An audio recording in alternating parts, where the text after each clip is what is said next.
Welcome, adventurers, to the podcast that goes through everything gaming, with your hosts Benji and Donchap. Wherever you're listening in, get ready to shuffle those cards, roll the dice, and count your victory points, because this is PlayUp and Chat.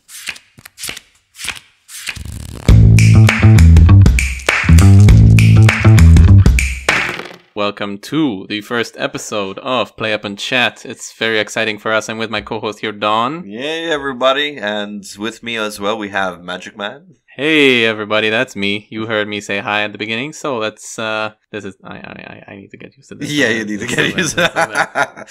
Alright, so our first topic today is going to be physical versus digital board game. And the reason why we picked this topic first is simply because we're going through the pandemic. Yeah, right now with all these social distancing rules and regulations in place, with countries going into lockdown left, right, and center, we thought it was a good idea to look at what kind of games, sort of the pros and cons of playing online or in person. Yeah, exactly. So basically we have a list of topics, a list of ways how to access these things and how to go about them. I really want to go through that too. Yeah, let's dive right in, dude.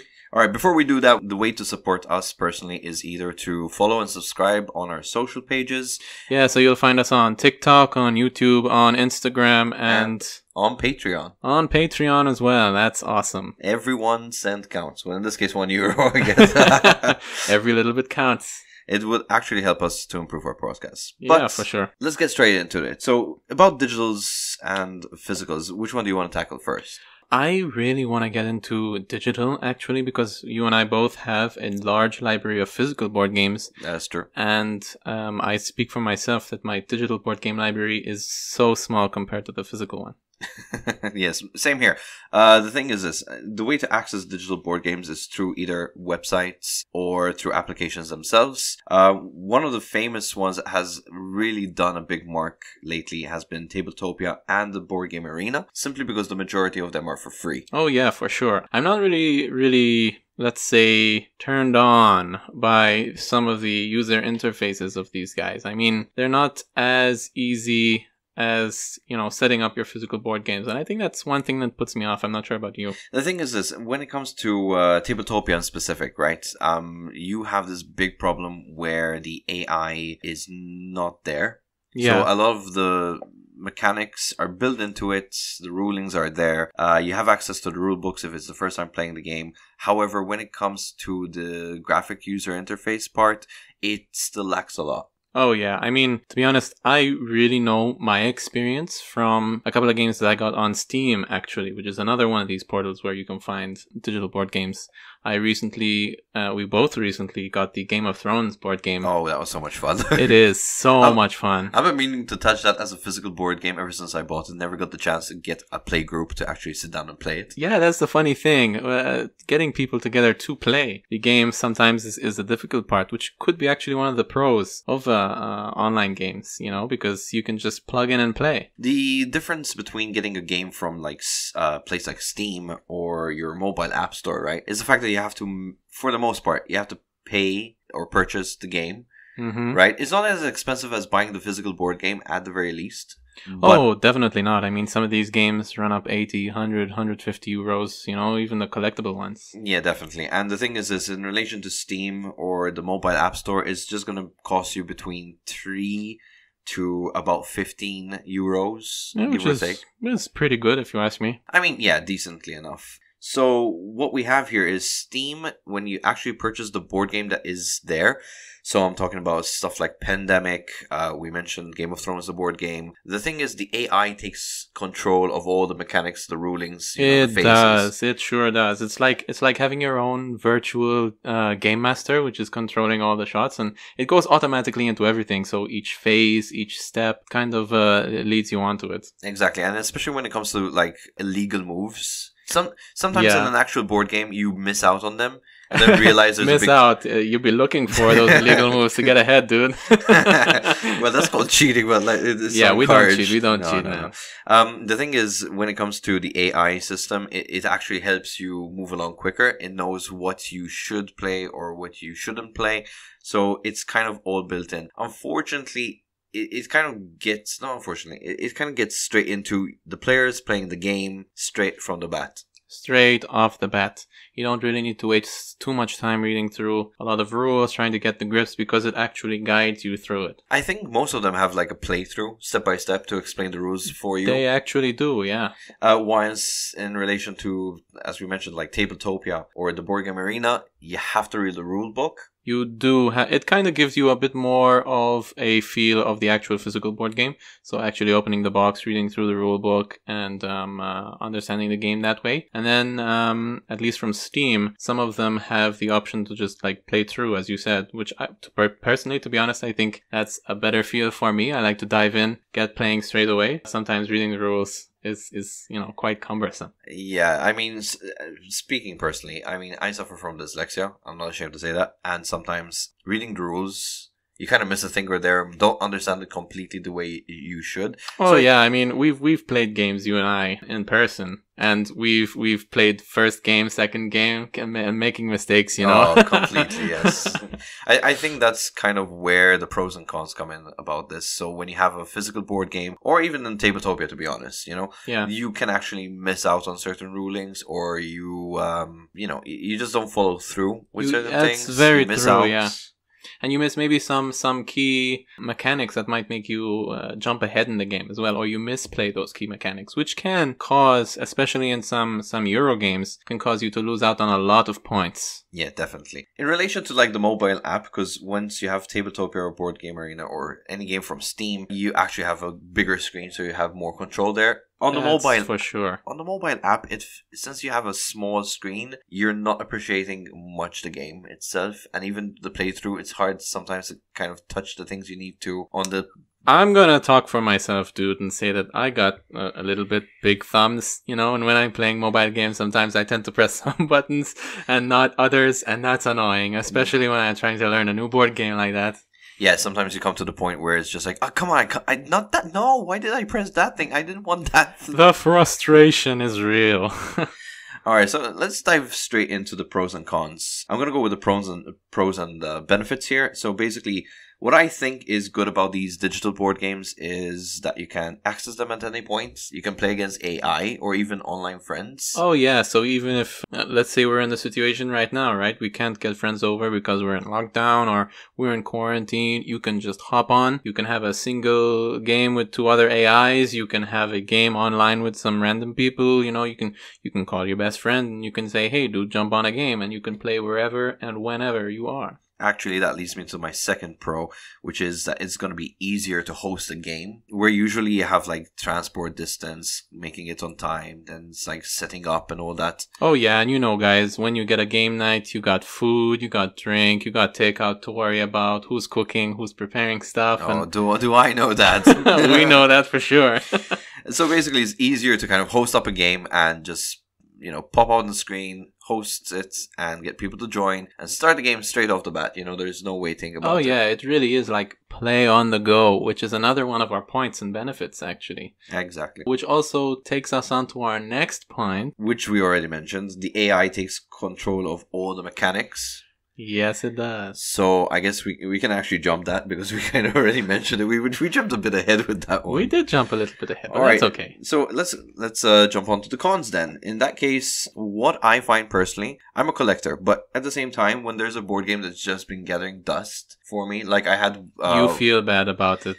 Yeah, so basically, you want someone else to appreciate the game more. It's happened so many times to me where I've purchased a board game, and it's either been really tough to get friends together to play it for the first time, or else the rules are a little bit complicated, and it's a bit daunting for new players to join. With a digital board game, people can get on, learn the rules, have a playthrough, especially if it's on that kind of platform, and it's easier in a sense. Yeah, but then you have this problem where if you buy it as a digital, you can't sell it. That is true. But hey, if you do buy it as a digital, then you got something, right? Yeah, but I mean, if like, for example, let's take the rare case scenario, right? I remember buying the Seven Wonders digital version simply because my wife likes to play that game. Yeah. She passed through all the AI. We played a couple of games together through our mobiles. Eventually, we lost interest in it, and it's just sitting there. It's not as exciting sitting there on my anymore, app store, and I can't get rid of it. I can't get my money back somehow, or. Well, oh yeah, that's the thing.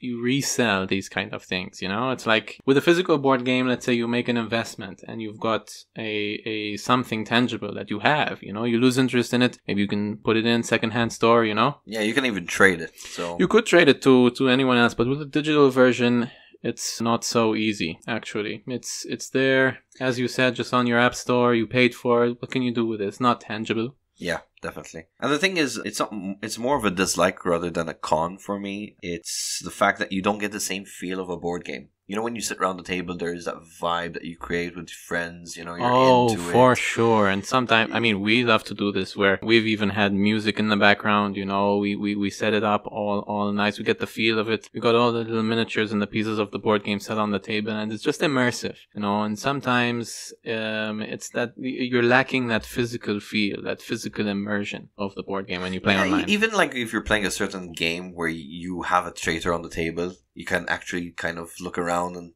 get a feel from their facial expressions if they're trying to hide something. You call them out and see if anything happens. They get a bit red in the face. Oh yeah, I always get caught out in those kind of games. I mean, right now the biggest popular video game, which people have considered it based off a lot of board games, is Among Us. Among Us. And the thing is this, you have to really take note of how the player is playing more than anything.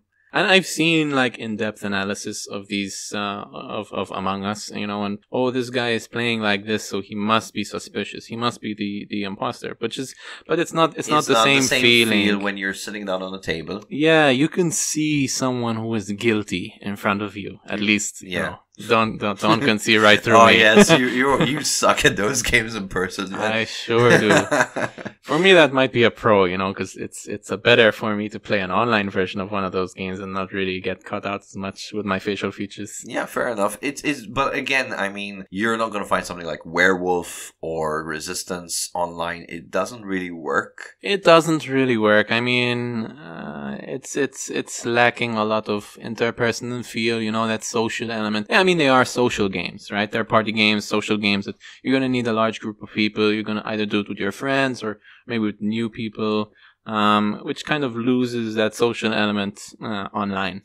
Yeah, that's kind of something I don't like. The online version or the digital version more, it loses that whole homely feeling. You're you know, that's what the base of all board games are. In a sense, you're no longer like having a game night where your friends are over. It's not like a social event anymore. It's more just getting through the game. Yeah, you sit down, get into the game, get your fix, get out, it's done. The whole social aspect of the game, which is what I think board games were made for this, you know, social interaction with your friends. It just goes out the window. Pretty much, yeah. So heading on to the physical side of things, right? Physical side of things. Let's get physical.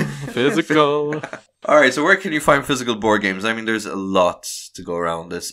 You can find them at local game stores. Online. You can purchase them online. Conventions. Oh, conventions are great. Yeah, you can actually, you don't really need to purchase one, you can actually trade. You could do that indeed, you know, take a even, might not even be a collectible game, but you can take it on, see any other people interested in that same genre, and you can get new games from there. And the pros of... You know what, before we jump into the pros, sure. I want to just mention that what would you think if we could rent board games? It's been done abroad. I don't think locally where we are. Like, I don't think that there's a community here for it. Maybe, I had not. A friend of mine that tried it. I personally might like it. Because there are a couple of games that you say are fun to play, but maybe are too expensive to buy, or you just need a particular group of friends, you know, and if you do purchase it, it's just going to sit on your shelf for a long time until you can get the group of friends together to play it. Yeah, and what I like about that idea is renting a board game, it's not so expensive, like you said. At the same time, if there's a game that kind of looks interesting, or you're judging the game by its cover. Oh, that happens a lot, doesn't it? And you kind of play it and you go like, this is not what I expected. You don't want to go ahead and spend all that money just to purchase the board game for it to be either something that you don't like. Yeah, so, and that happened to me actually. It did? Yeah, when I bought the World of Warcraft adventure game by Fantasy Flight. Yeah. It stuck on my shelf for so long. until I got someone to buy it off me. It's like, I really did not like it. But here we go. This is what we were mentioning before about the dislike of the online games. If you had that as an online game, you would have spent that money and it would be still there in your store. Yeah, so basically I'm stuck with it. Yeah. Nothing I can do about it. Just uninstall it at best. As I just, wasted whatever money I spent on it. But like this, you managed to sell it off, maybe get another board game instead of it? Yeah. Which is a pretty good pro, right? Yes, definitely. A big pro when it comes to physical, And that leads us on into a great segue, actually, into the pros and cons of actually owning physical board games. So me personally, I love to collect them for two reasons. Having the actual board game in my library, especially the ones that my friends and I like to play, is a big, and even aesthetically. I mean, you walk into the living room and the first thing you see... Oh, that's my favorite thing. When I walk into your living room... plus board games I own, and everyone's just like... Guys, from floor to ceiling, I do not lie. He's got shelves upon shelves stacked with these beautiful board games. And it's just a sight to see. Yeah, definitely. And the thing is this, I mean, I still have to fix the order that they're placed. Because the thing is this, if you don't put the board games in a certain way on top of each other, one digs into the other and leaves a dent. Oh yeah, I know that. I've got that problem with my... man. For sure. I got that problem with my own board game collection, actually. And I recently had to take everything down and stack the board games on top of each other in an appropriate way, as you're saying, to keep, protect the top of the covers, make sure they don't sink and dip in. Yeah. The one thing is, when you're owning a physical board game, by the way, guys, and this is a big tip, make sure you're buying the right shelving for it. Because I bought myself a wooden shelf which could not take the weight of board games. Oh, it tends to dip, doesn't it? Yes. You see the wood especially just bend and almost crack off.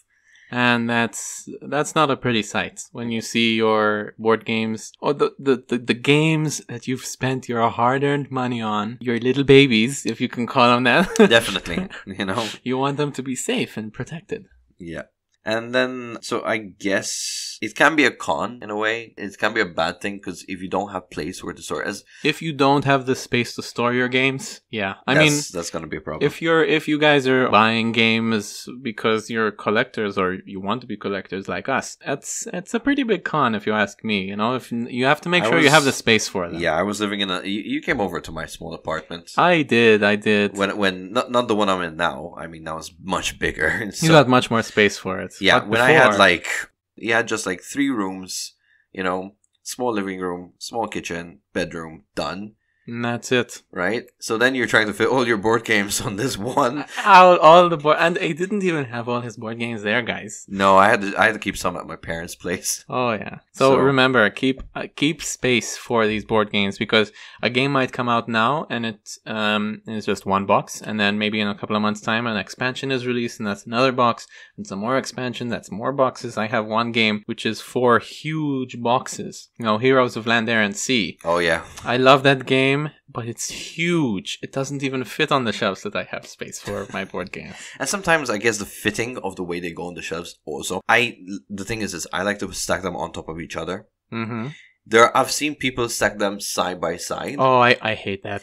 I can't do that. Not unless you have the right packaging inside. Maybe Definitely. You get someone to customize. I mean, if you can have if you got a friend who 3D prints stuff, or maybe a 3D printed placement for all the miniatures or the cards or the components inside the board game. If everything isn't even placed, foam cuttings.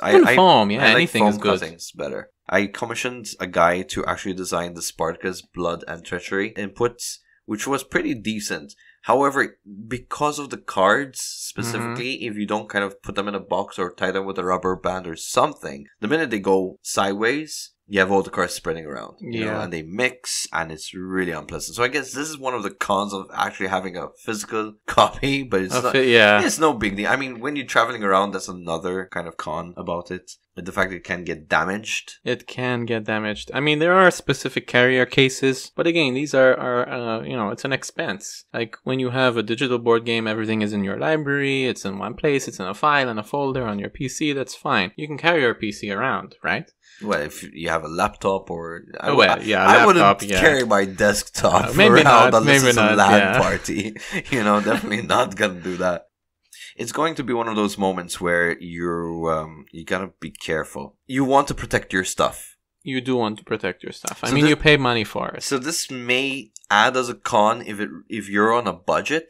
If you don't have enough money to buy the board game and buy the relevant protective stuff for your content, it's going to cost you more. Okay, but I mean, Because an extra few euros to the thing is this: if you're going to protect your cards, you're going to protect your miniatures, make sure they're in the right casing, right boxing. Like you said, you can get someone to you can commission. 3D print, you can commission, you can get foam, you can make it yourself if you're a little bit of a It's- DIYer. It's one thing to have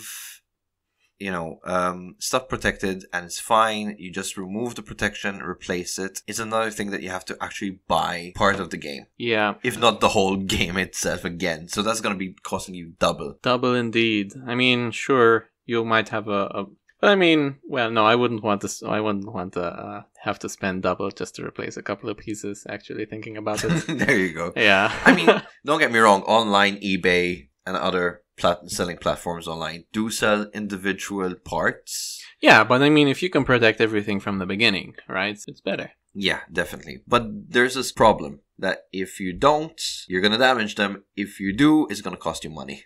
Well, isn't that with everything, dude? Yeah, definitely. I mean, you gotta it depends on how much of a heavy board gamer you are, how often you have game nights, Yeah, who- how you you're store them. how you're traveling with the board games as well. I mean, I knew a guy. He would keep his practically entire board game library in the boot of his car because he was the go-to guy for, game nights. And he would always keep all his games in the boot of his car for whenever he needed. I wouldn't personally do that. I just had a mini heart attack there just hearing that. Like, what? Yeah, because, when you're moving around, I mean, the heat from the sun on the car might warp the cardboard. Some of the miniatures might get damaged. Even the packaging of it's a no. No way. I'm sorry, No way. Dude, if you're listening in and you know that we're talking about you, I'm sorry, man. Getting back to the pros and cons, mostly we're discussing like what's the disadvantage here. I think the biggest one next would be it's not easy to get a group of people to meet up and play the board game. For sure. I mean, we did mention this a little bit earlier when we were talking about the pros and cons for the digital board games. But yeah, even in the best of times, when there is no pandemic, when there is no social distancing rules, everybody has their own thing. They have timetables. They're busy with work, with school, with... And the older you get, it just gets harder and It harder. just gets harder. Trying to match your schedule with everyone else's free time. It's like, where did all my free time go? You know what I mean? I just want to go back to when I was a teenager. I had nothing to do. It's just like board game every day. Game every day. That's the dream. That was, yeah. That's the dream. And now it's, wife, kids, and all that. Yeah, it's a bit more difficult for you. Speaking from a personal experience, not to bore anyone, but the fact that I can't have a proper board game night and, immerse yourself in the game just because we have to stay so quiet because of the kid. Because the kid is sleeping in the next room. Oh my god, that was a nightmare. I mean, she's a cutie. She's fun, but it goes back to what we were saying about protection, protection. Oh god. I mean for your cards, you dirty-minded little guy. I mean for cards, because yeah, you got people eating maybe greasy fingers, but you also got your little toddler who wants to come up and be part of the game, so sleeve those cards. Definitely. Again, about the meeting up though, even trying to find events to go to. Locally, I don't think anybody does that many events. Yeah, locally, it's kind of like once a month. We used to do board games once a month. And our friends from Pandemonium used to do once a month. Shout out to Pandemonium. Hey guys. It was getting easier for people to kind of jump in. They don't even have to rent a board game. They just pay the entrance fee. It was great because anyone who didn't have such a large, collection that we do could just walk in, pay the entrance, pick up and play a board game. But I always got the same excuses from some people. It's like, oh, I can't on that day. Or can you move it to another day? Or maybe next time. You And can't please everyone, you know, and I mean that's some of the things. Sure, board games are great. They improve the social interaction, you know, and then it boils down to whether people actually want to come and play. Because I mean, if you do want to come, you're gonna find time to come. Right? Yeah, definitely. Even if it takes time off work, you're going to want to just jump right into that. If you want it so bad, you will go, you will pick up a game of whatever it is and kick butt. Yeah. I think the way to go about this more than anything, because I did mention earlier on, is like we do want to discuss how we go about these cons, is you kind of want to plan beforehand. You do want to plan beforehand. I mean, the more time you have planning, the more, you know, the more people know about the dates beforehand, the more they can get ready. Sort of, you know, leave that day free, plan for it. Yeah, definitely. I mean, with us especially, I mean, you're my closest friend, right? We definitely plan a week before. And when it comes to public events that we used to do, I remember we used to plan a month beforehand. A month in advance. I remember we started our first event was a few months beforehand, actually. You know, oh, yes. Planning for that. The biggest event we tried to achieve. It was awesome. But then after that, we had, you know, it was from one event, it finishes, the next day we start planning for the next one to make sure that people can come in. Yeah. Unfortunately, currently 2020 is providing us with the biggest challenge, which is a pandemic, which we can't do any more events. And social distancing is... Yeah, well, I guess you could. Pandemonium tried to pull it off. I know another group that tried to pull it off. I can't remember their name. Shout out to you guys if you're listening. Yeah, I'm very sorry for not remembering your name. Whatever you go by. Which did it. Small tables, small number of people, big distance between tables, and you have to always sanitize your hands and wear the face mask before you sit down. You have to keep all that. For sure. Here, I think, is another con, actually. I mean, if we're going to be moving forward with everything, all these rules and regulations from the pandemic, you know, it might be a new norm. What are board games going to be like? I mean, you have to move pieces, you have to interact with other guys. Are you going to just, every second you touch a piece, going to sanitize your hands? It's what is that? I guess it's a con for board games. Yeah, and then the thing is when you look at bigger companies and you see what they're doing about this, it seems like they're looking at digital as a new way to play. Digital is, well, I mean, look, digital is the future. We have to kind of understand that. Big companies know it, you know. We've seen it in consoles. We've seen it on PC. Very few people are putting out physical, you know, video games actually now. It's all digital download. So it might even be the future for board games. It breaks my heart. It does. Because I love to walk into that room, see that floor-to-ceiling collection stack of board games. I'm not getting rid of my collection just because of the stupid pandemic. I'm not getting rid of my collection either, but digital might be the future, and we have to prepare for that. Yeah, I guess that's the way they're going about it. But again, I mean, we just gotta wait and see. You know what could be a good way forward? Is mixing both physical and digital board games together. Well, they're already doing that, and actually it's one of the topics that I do want to discuss. The way it is right now. Let's talk about the way it is right now. Board games like Mansions of Madness. Mansions of Madness. It has an AI, so you don't need to follow the rules. It actually helps you set up quicker. It's almost like a game master, you know, like instead of... So they're already introducing a hybrid. For sure. If you would. You still need to be in person, though. You do need to be in person, actually. That's true. That's true. So again, the hybrid that we're saying about here is it still falls under physical copy of the game. Physical copy, more indeed. than the digital. Of course, because you're still going to have the board.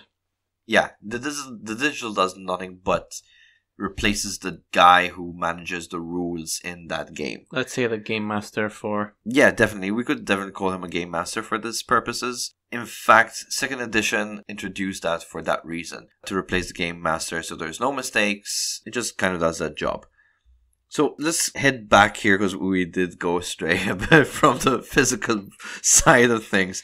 That's okay, dude. I mean, look, it's a natural conversation that we're having here. Definitely. It's great to keep things moving and keep things going. So what I like about having physical is the fact you can collect, you can appreciate the work put into it, and the socialization overall. But I guess we can emphasize from these 3 points that I really appreciate the work they put into it. I'd say... I love the work that they put into it. For sure.